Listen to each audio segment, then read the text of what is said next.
everybody. Welcome to REVAMP, Revelations of an Autism Mom Professional. I'm Tabitha, your 24-hour online personal parent support professional, and I'm here for you. Now, today we're going to talk about what do you do when your autistic child makes demands on the things that they want right now? What do? You want to find out? Let's go.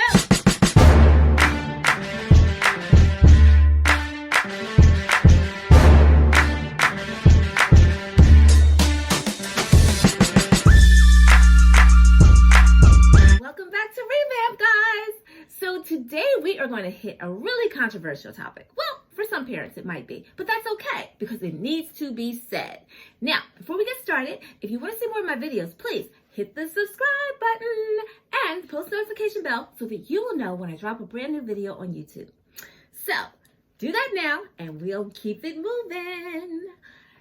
All right, so this is a really interesting topic. And the reason it's interesting is because a lot of us parents with children with autism tend to handicap our children.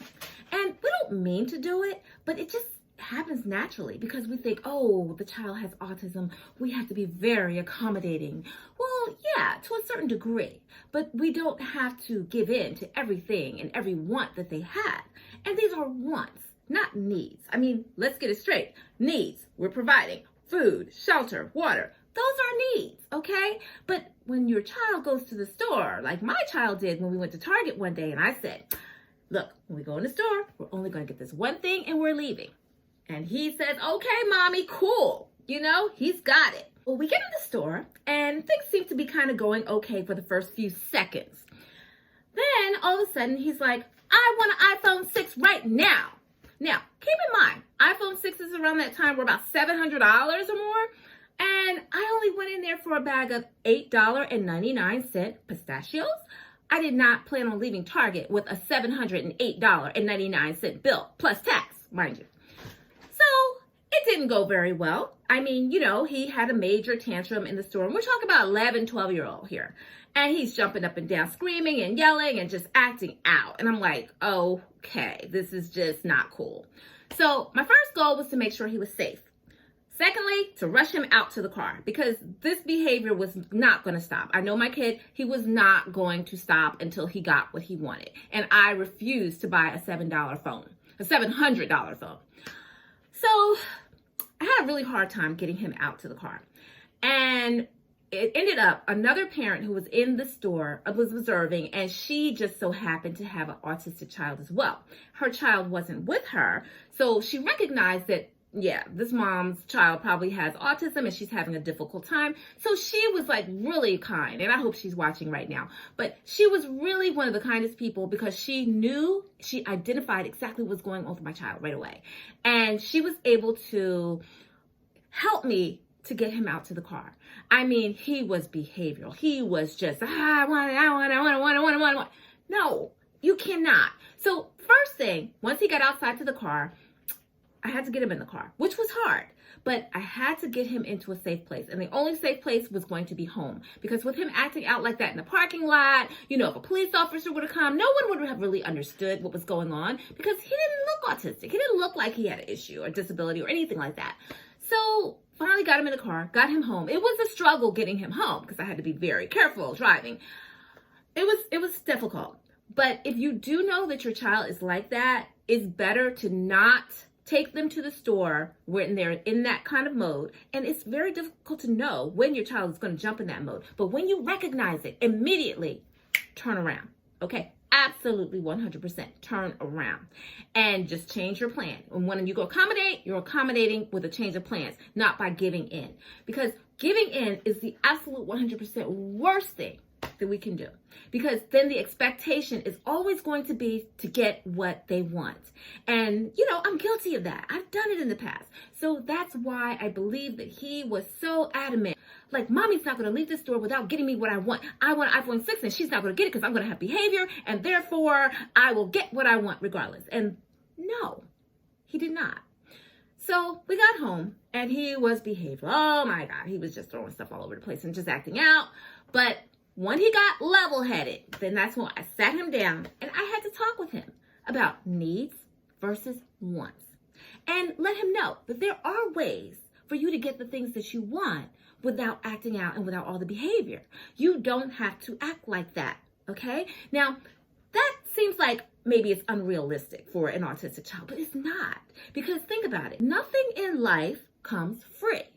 And, you know, our goal is to get our child to the point that they're independent and that they can, know the difference between, wants and needs, and know, okay, well, I definitely need to have food. I definitely need to have shelter. I definitely need to have water. Do I need an iPhone 6, or could I settle for something that's similar but a little less expensive? Okay, so I was not going to buy my son an iPhone 6 because, number one, I know my child. He's very behavioral, and in the blink of an eye, he will throw that phone so hard against the wall and break it when he gets mad about something else. So it wasn't a reasonable decision. Yes, it's something he wanted, but I know him. So that was not even a thought in my mind that he is going to get an iPhone 6. Now, when we sat down and we talked about wants versus needs, it was behavioral, but that's okay because, he had to listen to me in order to even get to the point where we started talking about the phone. Now, he wanted to hear about what I had to say about the phone, and he was very, very engaged when it came to that. So he was engaged enough to ask me for what he wanted, and he was engaged enough to listen to the point where we got to talking about the phone, then he's engaged enough to earn it. Okay? So when I say earn it, yes, I do mean earn it. Just like you work, I work, everyone works to get the things that they want in life. And adults have to get the things that they need by working. But children can get the things they want because they really shouldn't need anything. It's already given to them, So I just felt like, look, you want to earn something, you can get it, just like doing some chores around the house, all of the different things that any typical child would do to earn anything that they want. There's no difference. I mean, if he's able to ask, he's able to work. Simple. So we finally got to the point where we were talking about the phone, and he was very engaged. I mean, he was looking at every single word I said. It looks like he was looking at my lips, and he was looking at my eyes, and he was very intense because his mind was really strictly on the phone. What do I have to do to get the phone? The phone. Nothing else mattered. Not, oh, baby mommy doesn't have the money for it. Nothing mattered. It's just like, just give me the phone. So he even had nerve to say, just use your credit card. Okay, that's when we had to start talking about the value of money, but that wasn't the time for that conversation. So that's a whole nother topic. But bottom line was, I wrote down some things that he had to do to earn this phone. Now, yeah, I mean, you have autism, but so what? You're not handicapped in the sense that you can't work. I mean, if you want something, you work for it. You earn it. You have to stop having behaviors. You have to control your emotions. There are certain things that are involved, all right? And during the time that you're doing these tasks, I don't want to hear any attitude, any behavior out of you. You're capable of understanding. So basically, just do what I'm asking you to do. So I wrote down a list of things for him to do. He had to clean out the refrigerator. He had to clean out the cabinet, some of the drawers, scrub out some of the drawers, take out the trash, just things, basic things that, he could do. And I would have had to do. So let him do it. He wants to earn a phone so bad. So I said, well, he's like, well, when can I start? So he was anxious to start. That means he was willing. Okay. Give your child that opportunity to have the willingness, the urge to earn and to get the things that they want. Don't just give it to them on a silver platter like, okay, here you go because you have autism. No, okay? Autism is not an excuse for anything. Real world, it's not an excuse because in reality, we have to take responsibility for our children, and our children, when they become adults, they're going to have to be accountable for their actions. And all that acting out in public, that's not going to be acceptable in society. So you have to teach them, look, you can't do that. Otherwise, you can't have the things that you want. Get it together. Get it together. Now, I understand that some children with autism are not on that level, and maybe they cannot, maybe verbalize the things that they want. They may just act out of frustration because they cannot communicate. So it's a little bit more difficult. But if you are dealing with a child who is high functioning, who is able to express their needs, their wants, their desires, and then behaviorally act out because of that, get it under control now, because I'm telling you, these kids cannot run us parents. They will run you in the ground, and you will just be you will have a headache for the rest of your life. So no, you cannot have what you want. You could ask me nicely, and you could ask me, well, mommy, what can I do to earn it? But don't think I'm just going to go out in the store just all willy-nilly and just say, okay, well, you want that off the shelf? Sure, because you have autism. Give me a freaking break. I'm sorry. It's an absolute 100% no-go. Now, I wrote down a list of things that he had to do, and I gave him the list. Now, he was able to read, and he looked at the list. I mean, it was only about 5 or 6 things, something simple. And he's like, oh, how do I do all of this? And he was like, well, when can I start? So I said, okay, well, why don't you start tomorrow morning? Because it was already late, and, you know, he was anxious. First thing in the morning, up at 6 o'clock in the morning, he had that list and he was working on that refrigerator. I didn't even get to take pictures of it because he had already done it. And he had taken stuff out of he was taking things out, when I got up, he was taking things out of the cabinet and taking things out of the drawer. He was scrubbing the drawers, everything that he needed to do. He was motivated to get this, okay, this phone. Now, I did not tell him he wasn't getting an iPhone 6. I did tell him that we would look at phones, is what I said. I did not say iPhone 6, because once I tell my son that you are going to get an iPhone 6, he will hold me to that like a pit bull, and he will clamp down, and that's what it's got to be. So, no, I never said that because I know him. So I said, we will look at phones that are reasonable. Reasonable? What do you mean reasonable? Well, I broke it down. We will look at phones that are reasonable in cost, and we will make sure that it can kind of do the same thing that an iPhone 6 does. Okay? Simple. Smartphones do that.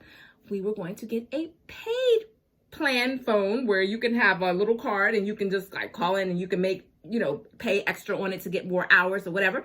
But or more minutes. But I was not going to buy him an iPhone 6 and put him on a plan. He's not an adult, okay? And I didn't even know how long that iPhone 6 was going to last. Maybe a week? So no, that was absolutely a no. So bottom line was, he was actually up doing all the chores that he had to do, everything. And he gave me no grief. I mean, he knew what he had to do. He was very structured. He came to me, mommy, I'm done. Can you check this? You know, and I checked it. I was like, oh my God, great job. High five, gave him major praise for everything that he did. And he was so excited. So that was really that. I mean, my whole point is, you don't put your child in a box, because their ability is just unlimited. But if you do not allow your child to earn things, to work for things, to learn the value of money, then they will never know. So autism is not an excuse for anything. Really, if your child is able to learn, nothing is an excuse. I don't care what disorder or disability the child has. If your child is able to learn, then there's no reason for them not to learn.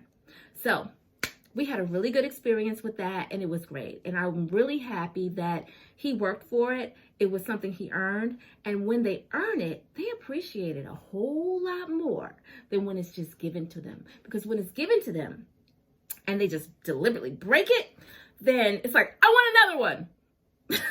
I don't think so. But when they work for it, they take a little bit more pride in it. Now, keep in mind, I mean, some kids will still get behavioral and they won't think, and they'll just like still throw it. But okay, that's the consequences. So if you want another one, you're going to have to work even harder, because nothing comes for free. And if you break it deliberately, then maybe you're not ready for it. Okay. And that was my theory. So my son, he actually did work for his phone, and he did earn it. And it was just really fulfilling, and it was just really fulfilling to see that he was motivated, and it made me feel really good about getting it for him, because I know he tried hard and he did something to earn it, and it wasn't just given to him. So just keep in mind, guys, that autism, yes, it's considered to be a disability, but it's what you make it. Now, if you use this diagnosis as an excuse for giving your child everything they want, later in life, you're going to really regret that, because you know, children really do need to learn, because they are going to be adults one day. They're not going to stay children forever. And when they're 21 and older, that behavior is so not going to be accepted anywhere. And it's going to be actually very disturbing, and it may even end up getting law officials involved, and we don't want that. So teaching your child early, even if they're a little bit older in their teens, it's not too late. You can still just put your foot down.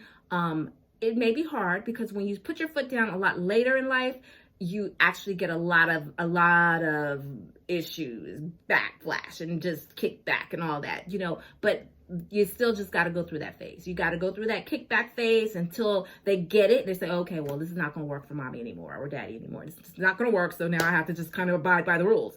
Well, yeah, that's the real deal. And you have to stay grounded in your word. I mean, don't let up, because the minute you let up, that is when they think that they got it all taken care of. They got you figured out, and they can get whatever they want. So just remember that.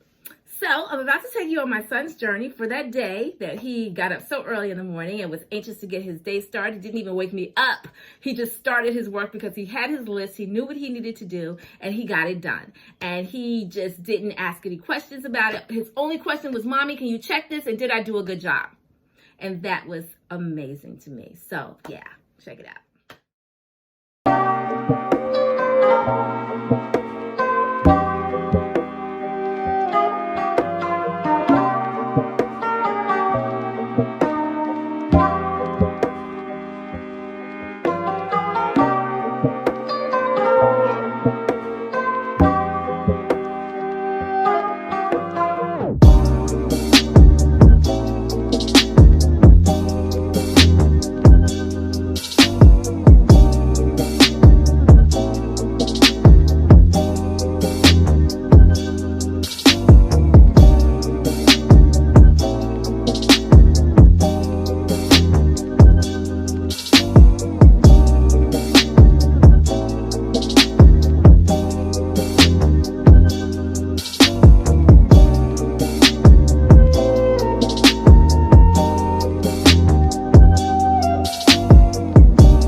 That was really awesome. I mean, it was just a really fulfilling and great day for him. I felt very good about his accomplishment. He felt good about his accomplishment. This was a moment where he had a lot of confidence in what he had done. And it made me feel really good that I didn't just give in to him, because children, I'm telling you, they will manipulate you and they will take advantage anytime they can. So just keep that in mind. The earlier you can start to get your child on the right track of understanding money, understanding credit cards, it's not free money, and understanding the value of money and work, the value of working and what, you know, they get in the end as a reward for that. That's all very important. I don't care if your child has autism, cerebral palsy, whatever the issue may be, there's got to be something that your child can do, even if it's reading something or doing something. Just find something that you know that they are capable of doing. It doesn't have to be a house chore, but preferably if they can, yeah, get them to do some work around the house. Then they will appreciate that more. When they see dishes in the sink, they'll be like, oh, and I have to wash the dishes. Keep your stuff clean, you know. So they will appreciate those kind of things a lot more, I tell you. So anyway, so that's it today for this video, guys. I'm just so happy that you guys were here. I hope that you learned something from this, because my main message is, you know, your child is able. The sky is the limit. Don't put the jar on the top, because they can really exceed beyond that if you allow them to. So until next time, guys, peace.